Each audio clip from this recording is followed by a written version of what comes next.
नमस्कार विद्यार्थी मित्रांनो, या लेक्चर मध्ये आपण बघणार प्रॉब्लेम सेट 1 मधला क्वेश्चन 6 आहे, त्यातला एक्झाम्पल 1. क्वेश्चन 6 काय आहे? Solve the following simultaneous equation. आता हे जे इक्वेशन आहे ते आपल्याला सॉल्व करायचे. बघा, हे नॉन लिनियर फॉर्म मध्ये दिलेले आहे. सगळ्यात पहिले आपल्याला काय करावं लागेल? ह्या नॉन लिनियर इक्वेशनला लिनियर इक्वेशन इनटू एरर मध्ये कन्वर्ट करायचं, मग सॉल्व करायचं. मग तुम्ही एलिमिनेशन मेथडनी सॉल्व करा, डिटर्मिनंट मेथडनी सॉल्व करा, ग्राफिकल मेथडनी सॉल्व करा, चालतं. पण मग ग्राफिकल पेक्षा एलिमिनेशन आणि डिटर्मिनंट दोन्हीपैकी कोणत्या पण एका मेथडनी सॉल्व करा. चला, सगळ्यात पहिले काय करू आपण? याला नॉन लिनियर आहे टू लिनियर कन्वर्ट करू. सगळ्यात पहिले लिहा सबस्टिट्यूटिंग. काय करा? हा नॉन लिनियर पार्ट जो आहे 1/x आणि 1/y त्याला रिप्लेस करू. सबस्टिट्यूटिंग 1/x स्पेलिंग बघून घ्या equal to m and 1/y equal to n. म्हणजे हा 1/x च्या जागी आपण m टाकू आणि 1/y च्या जागी n टाकू आणि मग सॉल्व करू. चला, तर 1/x च्या जागी म्हणजे ते काय येणार? 2m येणार.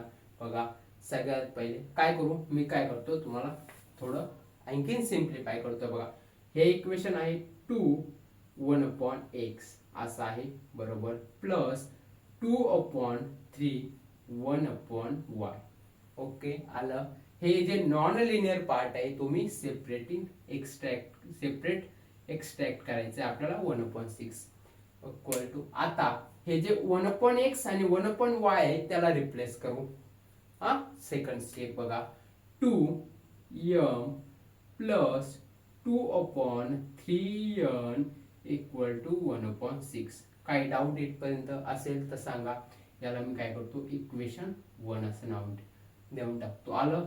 2m plus 2/3n equal to 1/6. हे लिनियर इक्वेशन इन टू व्हेरिएबलच्या फॉर्म मध्ये आलेलं आहे. दोन व्हेरिएबल आणि दोघांची डिग्री 1 1.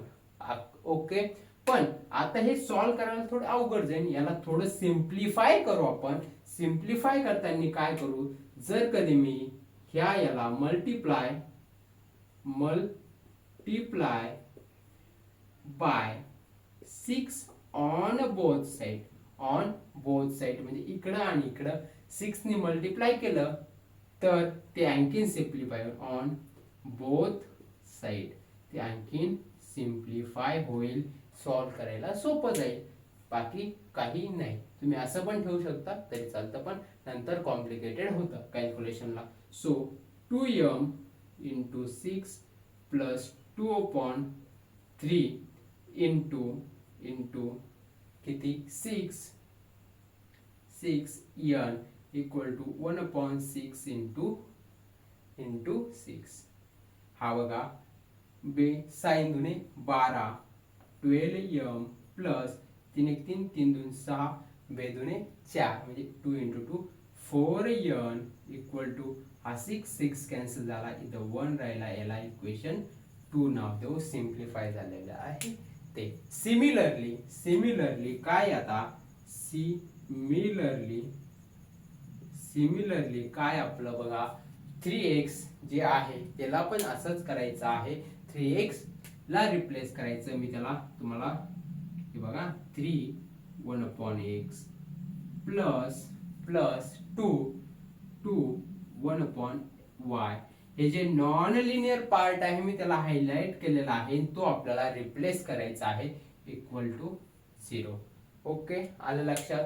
चला, so 3m plus 2n equal to 0. याला इक्वेशन 3 नाव देऊ.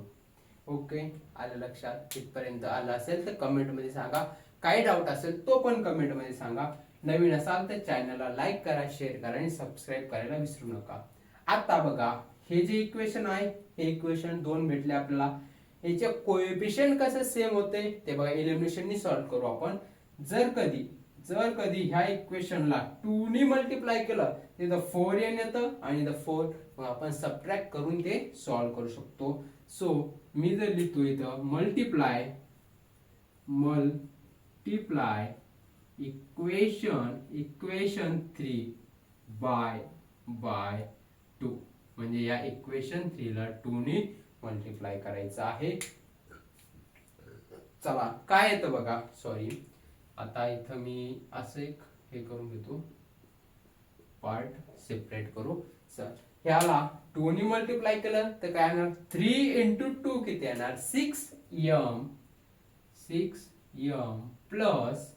प्लस 2 into 2 किती येणार, 4n इक्वल टू 2 into 0 किती येणार, 0. याला इक्वेशन 4 असं नाव देऊ. कोएफिशियंट सेम झाले बघा, कोएफिशियंट सेम झाले 4n आणि कोएफिशियंटचे साइन सेम आहे. तर मग काय करायचं, सेम साइन असेल तेव्हा सबट्रॅक्ट करायचं. सो इक्वेशन 2 आहे, सबट्रॅक्ट इक्वेशन 4 फ्रॉम हे जे इक्वेशन 4 आहे ते सबट्रॅक्ट करा कशातून, इक्वेशन 2 मधून, from 2 equation 2.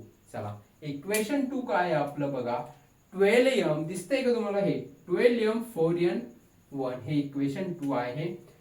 12m plus 4n equal to किती आहे, 1. याला सबट्रॅक्ट करा, 6m plus 4n equal to 0. Subtract करताना काय होतं, साइन चेंज होतात. ओके, मायनस मायनस मायनस सगळे प्लस आहे तर मायनस होणार. 1 मायनस 0 किती येणार, 0. सॉरी 1 मायनस 0 1 येणार. Sorry, plus 4n minus 4n cancel झाला, 12 तून 6 गेला, इथे किती आला, 6m आला. सो m इक्वल टू 1/6 भेटला आपल्याला, m भेटला 1/6. आता पुट m कोणता पण एक या 4 मध्ये टाका किंवा इक्वेशन 2 मध्ये टाका, जिथं तुम्हाला सिंपल वाटतंय तिथे टाका. Put m equal to 1/6 in equation 4. मी इक्वेशन 4 मध्ये टाकतो.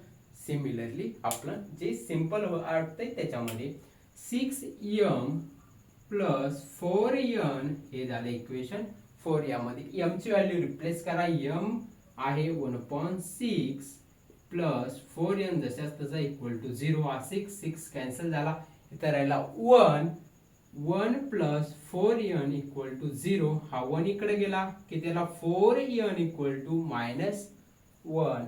n इक्वल टू काय राहिला, n इक्वल टू आला मायनस 1/4. m भेटला, n भेटलं. ओके, आता रिसबस्टिट्यूट, कारण की आपण m ला किती घेतलेलं आहे बघा, 1/x इक्वल टू m घेतलेला आहे आणि 1/y इक्वल टू n घेतलेला आहे. आपल्याला फायनली x आणि y ची व्हॅल्यू काढायची, पण आपल्याला m आणि n भेटला. आता x y काढू. चला करायचं आपल्याला रिसबस्टिट्यूटिंग, म्हणजे रिसबस्टिट्यूटिंग म्हणजे काय, 1/x. ओके, बघा आता आपण काय घेतलं होतं ते बघा, 1/x इक्वल टू घेतलं होतं आपण m. सो चला करा, 1/x इक्वल टू m किती भेटला आपल्याला, 1/6 करा, cross multiply, 6 equal to x. So x equal to किती भेटला आपल्याला, 6. आलं लक्षात. सिमिलरली 1/y इक्वल टू किती घेतला होता आपण, n घेतला होता. So 1/y equal to n किती आलाय, -1/4 करा, cross multiply, 4 equal to minus y equal to -4. हा आला आपला y. आता finally solution of this equation. Solution of this equation is order pair x y equal to x किती आलाय आपला 6 आणि y आलेला आहे 6 minus 4. y आला -4. आलं लक्षात. काही नाही, जो नॉन लिनियर पार्ट आहे त्याला आपण रिप्लेस केलं, मग सगळ्या व्हॅल्यू काढल्या m आणि n काढलं आणि परत रिप्लेस केलेली जी व्हॅल्यू आहे त्याला ॲज इट इज दिलेलं आहे. चला, अशा प्रकारे एक्स आणि वाय आपल्याला भेटलेलं आहे. हेच त्याचं सोल्युशन आहे. भेटूया नेक्स्ट व्हिडिओमध्ये. अशाच व्हिडिओसाठी आपल्या चॅनलला लाईक करा, शेअर करा आणि सबस्क्राईब करायला विसरू नका. भेटूया नेक्स्ट व्हिडिओ. तोपर्यंत धन्यवाद.